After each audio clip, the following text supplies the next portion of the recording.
Assalamualaikum warahmatullahi wabarakatuh. Waalaikumsalam warahmatullahi wabarakatuh. Semangat pagi sedulur Kudus dan sekitarnya. Jumpa lagi dengan saya Tumenggung Fikri, juru kunci pojok kota Kretek. Masih tetap bersama centininews.co.id. Kita akan terus mencoba memahamkan masyarakat dengan dialog. Sedulur Kudus dan sekitarnya, mungkin sayup-sayup terdengar bahwa saat ini itu khususnya di Kabupaten Kudus marak terjadinya penyerobotan aset negara untuk kepentingan pengusaha.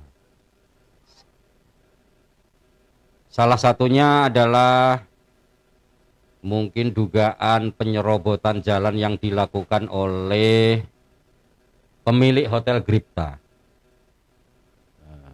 Sekretariat bersama, aliansi bersama penyelamat aset negara dengan koordinator Pak Haji Sururi Mujib, dengan banyak NGO yang tergabung, telah melakukan upaya mengembalikan aset tersebut.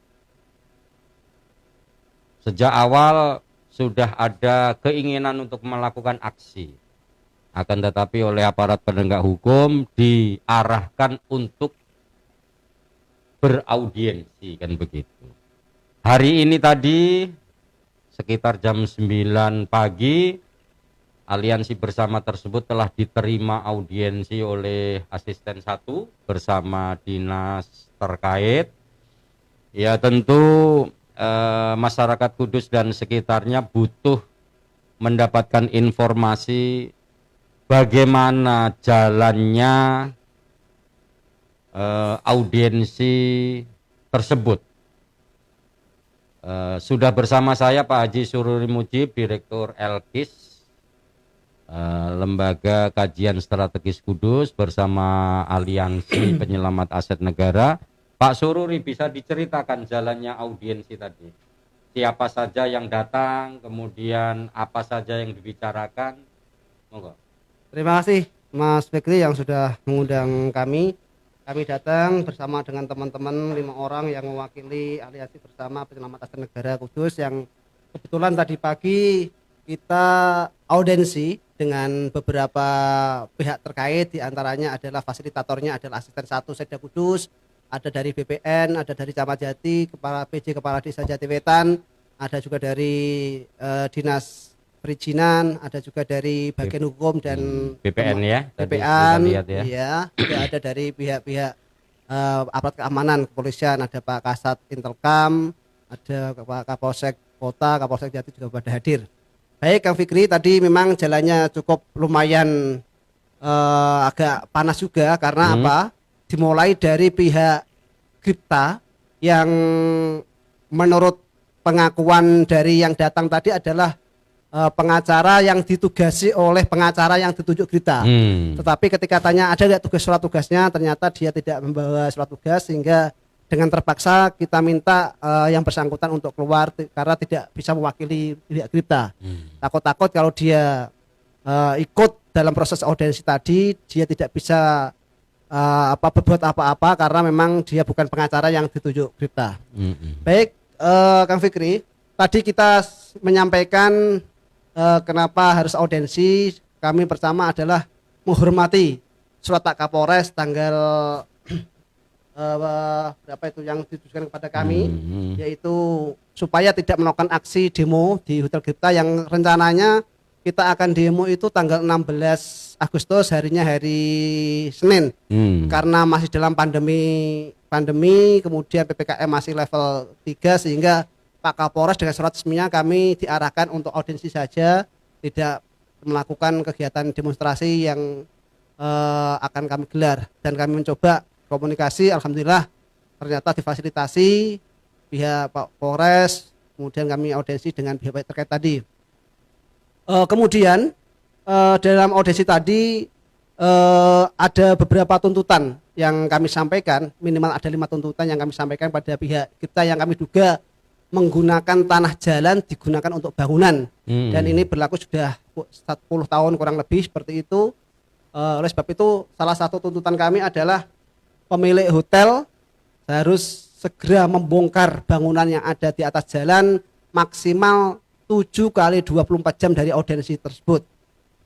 Yang kedua, kami minta pihak hotel untuk membayar kompensasi kepada warga Jatiwetan yang kehilangan akses jalan sebesar 1,5 miliar yang untuk dibagikan kepada masyarakat Jatiwetan.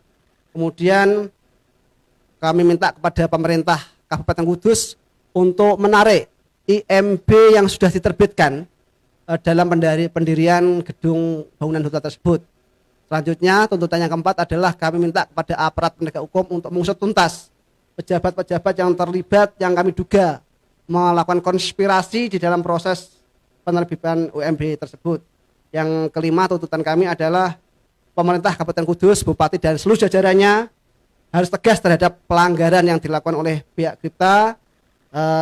Jangan kemudian melakukan koordinasi dengan cara untuk mencoba-coba mensiasati bagaimana supaya pelanggaran itu tidak ada. Inilah tuntutan yang kami berikan kepada pemerintah Kabupaten Kudus dan penegak hukum pada acara audiensi tersebut, Bang Fikri. Iya. Dari 5 tuntutan yang sudah diekrarkan oleh aliansi ini, Pak Suru, sekiranya mungkin masyarakat boleh tahu ketika kemudian aliansi ini melakukan rencana aksi dan akhirnya audiensi kemudian menyampaikan 5 tuntutan, sebenarnya ada fakta dan alat bukti dan barang bukti apa sehingga menjustifikasi pemilik hotel Gripta ini melakukan kesalahan? Pertama, kami akan mencoba menyampaikan fakta-fakta yang terjadi pada tanggal 23 Juli. Itu pihak Gripta sudah melakukan koordinasi dengan Bupati Kudus, dengan PJ Kepala Desa dan asisten 1, yang salah satu isinya adalah kalau memang itu tanah desa, jalan desa, maka pihak hotel akan melakukan sewa menyewa. Itu. Kemudian dibalas oleh PJ Kepala Desa pada tanggal 30 Juli, intinya adalah memang itu adalah jalan desa sesuai dengan peta yang ada. Artinya apa? Tadi saya sampaikan dalam forum audiensi bahwa peta yang kita miliki dan sudah dikonfirmasi oleh pihak desa maupun BPN bahwa memang di situ tertera jalan. Ya, faktanya jalan. Faktanya jalan dan itu diakui oleh PJ Kepala Desa dan pihak BPN dan membenarkan itu. Jadi ini adalah peta yang ada di wilayah Jatiwetan. Kemudian di sini bangunan hotel Gripta yang letter L ini, dan di di sebelah tengah-tengah ini ada jalan yang luasnya sekitar 6 meter. 6 meter yang dibuat Gripta itu adalah luasannya kurang lebih yang ditutup itu adalah 55 kali 6 meter. Inilah yang fakta yang terungkap di dalam proses audisi tadi, sehingga mau tidak mau tuntutan itu harus dipenuhi oleh pihak Gripta. Ya, salah satu tuntutan dari aliansi ini kan ya. Artinya kenapa dituntut agar pemerintah ini mencabut izin mendirikan bangunan yang sudah dikeluarkan? Tentu karena faktanya bahwa bangunan itu sebagian tanahnya mencaplok fasilitas umum berupa jalan, kan begitu. Ketika kemudian faktanya izin mendirikan bangunan itu akhirnya terbit, sebenarnya ini ada indikasi apa gitu? Karena sesuai dengan persyaratan formal bahwa izin mendirikan bangunan itu akan diproses ini ketika yang pemohon ini melampirkan sertifikat tanah, kemudian gambar bangunan dan lain-lain, kan begitu. Faktanya bahwa bangunan itu sebagian tanahnya mencaplok fasilitas umum berupa jalan, tapi izin mendirikan bangunannya sudah terbit. Ini seperti apa, Pak Sururi Mujib? Jadi gini Kang Fikri, Ya. kebetulan tadi pihak dinas perizinan itu tadi juga ada yang mewakili. Mm-mm. Tadi disampaikan bahwa izin permohonan pembangunan izin membangun IMB-nya itu adalah di permohonannya tanggal 2 Agustus 2010 dan melampirkan beberapa sertifikat, ada kurang lebih ada 4 atau 5 sertifikat tadi Mm-mm. yang disampaikan dalam proses permohonan izin IMB tadi. Kemudian IMB-nya turun tanggal 13 Mei 2011. Nah, ketika tadi sampaikan bahwa proses administrasinya terpenuhi, hanya saja ketika dia menyampaikan ketika cek lapangan itu sudah ada bangunannya. Jadi bangunan sudah berdiri Sudah sebelum proses, IMB-nya terbit ya. Ya, proses bangunannya Proses. sudah dimulai sehingga tadi bilang tidak muncul jalan di sana. Saya kejar, tidak muncul jalan karena bangunannya sudah mulai baru dicek ke lapangan. Inilah problem yang terjadi di pemerintah kita ketika para pengusaha, orang yang berduit mengajukan izin itu dipermudah, tetapi ketika berhadapan dengan orang-orang yang duitnya kurang banyak itu agak sulit. Lah inilah problem yang terjadi di pemerintah Kabupaten Kudus sehingga banyak-banyak bangunan-bangunan gedung yang kadangkala izinnya proses pengajuan izinnya itu ada yang bertentangan dengan aturannya ada. Contoh misalkan ada saluran irigasi di bangunan segala macam, kemudian juga bekas BCB benda cagar budaya juga izinnya juga Muncul terbit, IMB. muncul IMB dan masih banyak beberapa bangunan yang tentunya kalau kemudian selektif dan teliti terhadap proses pengecekan lapangan ketika pengajuan izin IMB itu insya Allah nanti tidak akan ada masalah. Inilah kadangkala ketika orang-orang yang berduit mengajukan perizinan itu dipermudah, nggak tahu ada apa nih sebetulnya di balik ini semua itu dinas penanaman modal dan perizinan terpadu itu, Bang Fikri. Ya. Jadi artinya ketika kemudian pihak DMPPT ini tidak mengetahui kalau ternyata sertifikat yang dilampirkan dalam pengajuan IMB itu adalah ada jalan. Artinya pengusaha ini kan diduga kuat menyembunyikan. Artinya dia memberikan keterangan palsu atau data palsu kepada lembaga pemerintah kan begitu. Ya kalau kemudian faktanya peta desa ada jalan, berarti ketika proses pengajuan perizinan IMB berarti ada satu yang ditutupi. Bahkan informasinya dari desa itu waktu itu sudah negur, itu jangan sampai didirikan bangunan, ternyata diabaikan. Dan kami juga pernah ketemu dengan penyidik di Polsek Jati, waktu itu juga sudah dikasih tahu. Malah jawabannya dari pihak Kripta itu yang diwakili oleh Pak Hadi waktu itu ceritanya seperti ini, mudah-mudahan desa tidak tahu. Nah ini kan contoh-contoh bahwa memang Kripta itu sudah tahu kalau memang jalan, tetapi tetap nekat didirikan sebuah bangunan. Yang penting komunikasi sudah dibangun mungkin. Komunikasi sudah dibangun. Saya yang khawatirkan adalah jangan sampai arogansi pengusaha merasa dibackingi oleh pejabat baik bupati maupun siapapun orangnya, dia seakan-akan mau lepas dari semua tuntutan hukum yang ada itu loh. Inilah yang kita khawatirkan dan kami juga berharap jangan sampai kemudian orang-orang yang selama ini kita bayar dari gajinya masyarakat, dari uang masyarakat, pajak, retribusi, kemudian dia seenaknya sendiri melakukan proses-proses pembiaran terhadap pelanggaran hukum, ini yang harus kita tuntut, mereka harus mundur dari jabatan-jabatan itu, Bang Fikri. Ya, kalau melihat salah satu bunyi tuntutan 5 tuntutan itu tadi kan diberi jeda waktu sampai 7 kali 24 jam kan begitu. Artinya mungkin EMP-nya harus dicabut, kemudian bangunan itu harus dibongkar dan lain-lain kan begitu. Artinya ketika nanti sudah sampai waktunya 7 kali 24 jam berlalu dan kondisinya masih seperti itu saja, artinya bangunan tetap jalan, IMB tidak dicabut, apa yang akan dilakukan oleh aliansi ini? Kami tadi sudah komunikasi dengan pihak aparat, khususnya Pak Kasat Intelkam. Kami nanti akan melakukan aksi, cuman aksi itu tidak melibatkan banyak orang, hanya sekitar beberapa orang. Intinya adalah nuntut bahwa bangunan itu harus dibongkar.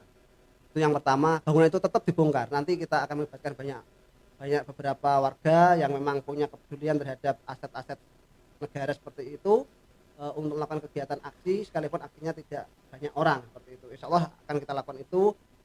Kemudian juga tetap kita menuntut IMB-nya harus kita cabut pada pemerintah. Tadi dijawab oleh asisten 1, masalah IMB nanti kita kasih dulu seperti itu. Nah, makanya kita akan lihat nanti seperti apa proses pengkajian yang akan dilakukan pihak pemerintah Kota Ya, Kudus. setelah jeda waktu yang diberikan oleh aliansi selama 7 kali 24 jam berlalu ya. Betul, tentu ya. ya. Pak Sururi, sedikit komentar. Sebenarnya makna dari ketidakhadiran owner Gripta di forum audiensi tadi, menurut Pak Sururi ini ada memang indikator awal bahwa Gripta ini mengabaikan pemecahan masalah dan supaya ada solusi, atau gimana ini? Saya tidak tahu persis terkait dengan kenapa mereka tidak hadir secara langsung, bahkan mewakilkan orang yang tidak punya kompetensi di dalam hal ini. Makanya ya sebaiknya kalau itu ditanyakan pada pihak Gripta, kami tidak bisa mengira-ngira. Jadi tentu aliansi ini merasa tidak dihormati ya. Kita memang dari awal tidak minta dihormati, tetapi kita minta fungsi jalan harus dikembalikan kepada fungsinya. Bangunan yang sudah berdiri di atas jalan harus dibongkar. Ini adalah tuntutan kami yang tidak bisa ditawar-tawar seperti itu, Bang Fikri. Ya. Artinya tuntutan untuk membongkar bangunan yang tidak sesuai dengan fakta persyaratan IMB, bahkan mencaplok fasilitas umum berupa jalan ini memang harus betul-betul ditegakkan, kan begitu. Betul. Jadi jangan kemudian nanti ada solusi-solusi lain yang tentu secara umum tadi aliansi kan sudah bisa merumuskan sebenarnya arah pemerintah melalui asisten 1 dan dinas terkait tadi seperti apa? Tadi itu sebetulnya mediator Pak Asisten 1 mencoba mau menggiring dalam pandangan kami ya. Mau menggiring kami kalau itu betul adalah tanah desa, nanti akan ada proses sewa menyewa karena sudah diajukan pihak kita. Tetapi kan belum jelas statusnya apakah ini memang desa atau warga atau seperti apa. Oleh sebab itulah tadi dari pihak desa sudah menyampaikan itu memang betul jalan. Kemudian di pihak BPN tadi mengatakan ketika proses tahun 2010 ada KPT, konsolidasi penataan tanah, waktu itu ada tanah jalan lingkar, itu memang warga waktu itu urunan tanah untuk membuat jalan seperti itu. Makanya saya berharap pemerintah Kabupaten Kudus tidak bermain-main. Kalau jelas-jelas itu adalah jalan, apapun bentuknya, jalan 6 meter itu ya harus mereka langsung menegur dan memerintahkan untuk membongkar. Jangan kemudian mencari solusi mensiasati dengan transaksi sewa menyewa, itu yang kami tidak mau. Kalau kemudian itu terjadi, sama saja pemerintah Kabupaten Kudus, oknum-oknum jabat itu adalah ikut melindungi, ikut membiarkan, ikut melakukan tindakan yang melawan hukum. Ini tentunya kalau kita nanti menyampaikan laporan ke pihak aparat penegak hukum, jangan salahkan kami. Kami dari awal sudah mencoba memberi masukan bagaimana ketika tahu bahwa ada masyarakat, ada pengusaha yang diduga melanggar peraturan perundang-undangan, mereka langsung menegur. Kalau memang itu dibongkar, harus dibongkar. Jangan mencari pensiasatan transaksional. Iya, itu, artinya kalau faktanya bahwa di sebagian bangunan Gripta ini terdapat jalan, fasilitas umum, kemudian saat ada persoalan kemudian pemerintah mencarikan solusi yang terbaik untuk siapa, kan begitu. Ya, artinya ketika Gripta ini beretikat, artinya tidak ada dusta, tidak ada fakta yang disembunyikan, ketika memang itu menjadi aset dan fasilitas umum kemudian mereka gunakan, harusnya komunikasi transaksinya kan di awal ya. Betul. Artinya tidak kemudian setelah ada seperti ini baru seolah aparat penegak hukum, pemerintah daerah yang seharusnya itu referensinya aturan main, malah seolah mereka itu menjadi penasehat hukum atau advokat dari pengusaha yang diduga melanggar kan begitu. Seperti apa Pak Suruh? Inilah harapan kami. Jadi kalau betul-betul dugaan melanggar itu secara administratif terpenuhi, ada peta wilayahnya, dari BPN sudah mengatakan, ya tinggal menindak saja. Jangan sesuai dengan aturan ya. Sesuai dengan aturan. Jangan kemudian mencari solusi, melakukan koordinasi atau hasilnya sama. Koordinasi pun hasilnya sama.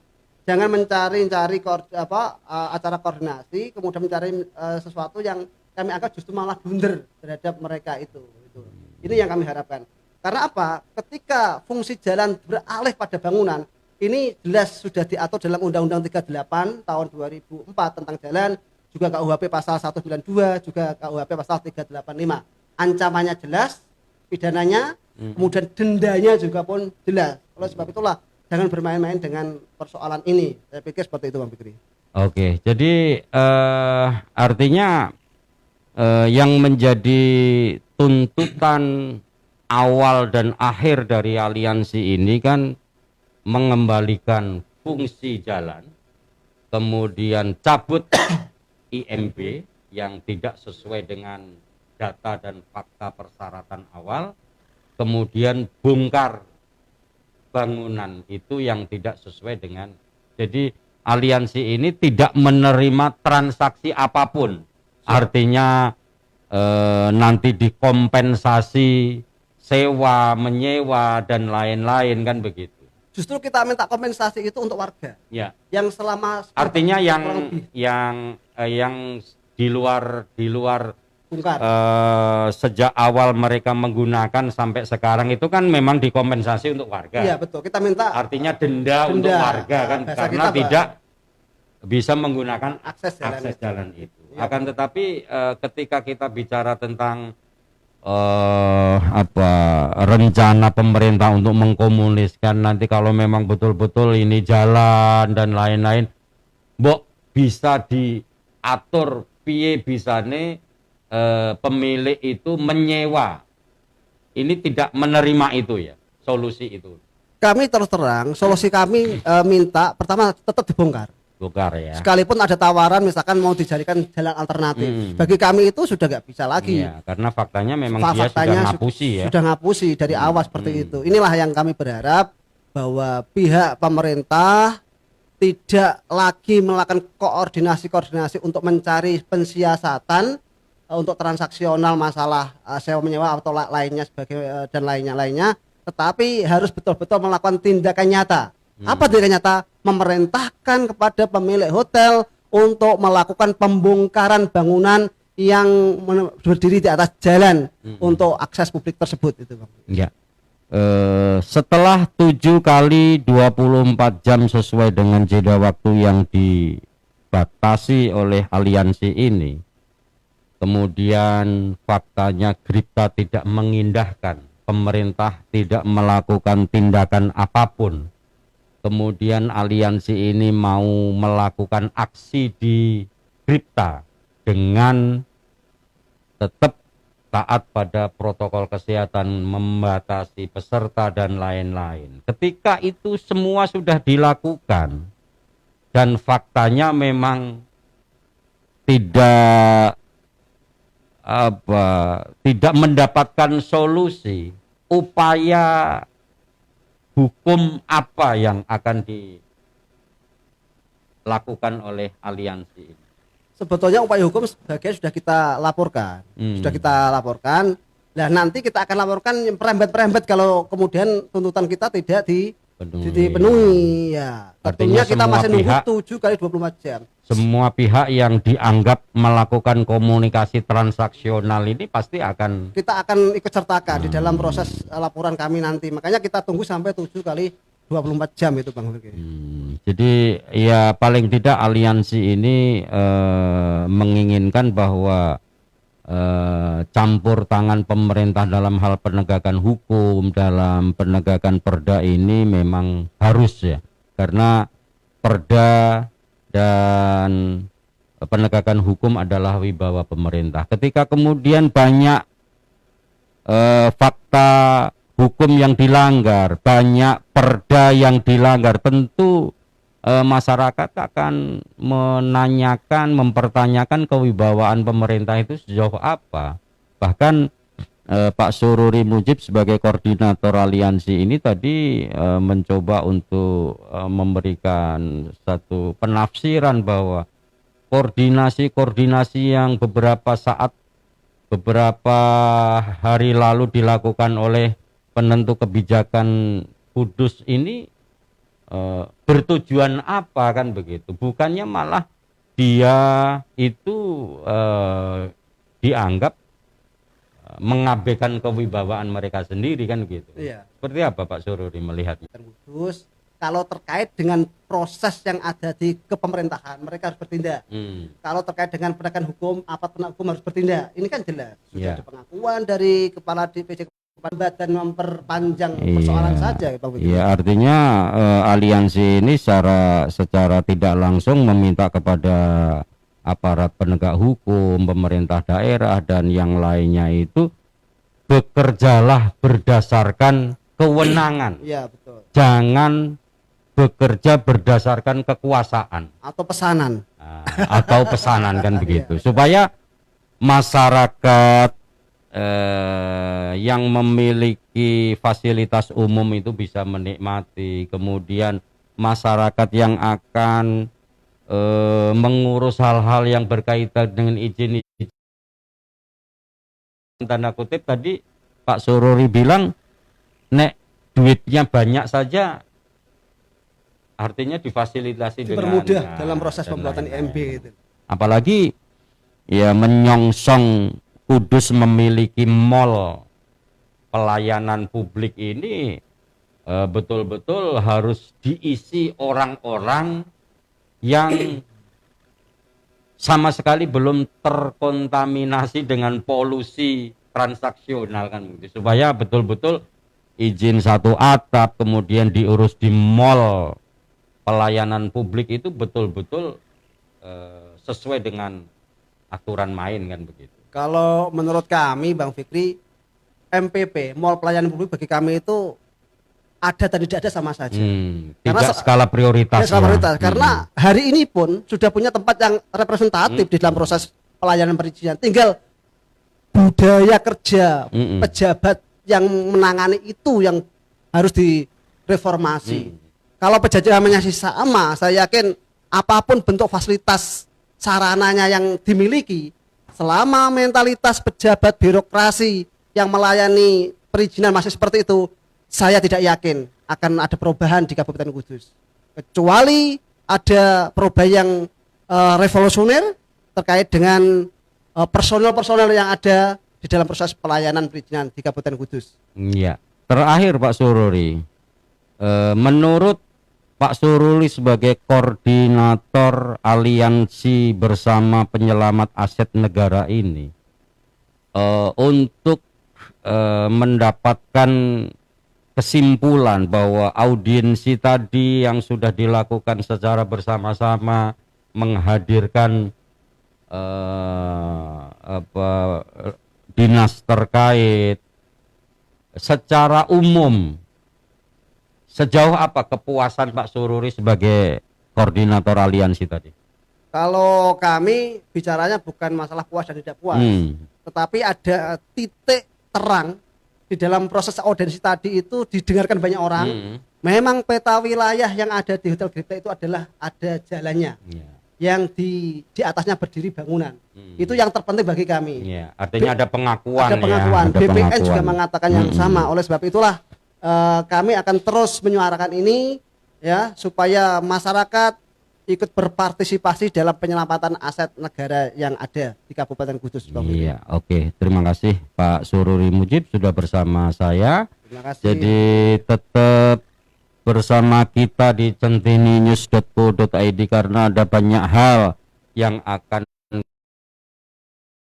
hasil audiensi pemerintah Kabupaten Kudus dan kantor-kantor yang lain tadi.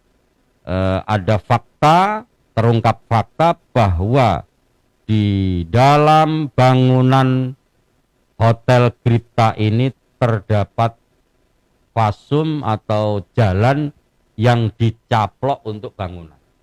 Oleh karenanya aliansi bersama ini akan terus bergerak dalam waktu 7 kali 24 jam. Tuntutan yang sudah disebutkan tadi akan ditunggu campur tangan dan niat baik dari pemilik hotel.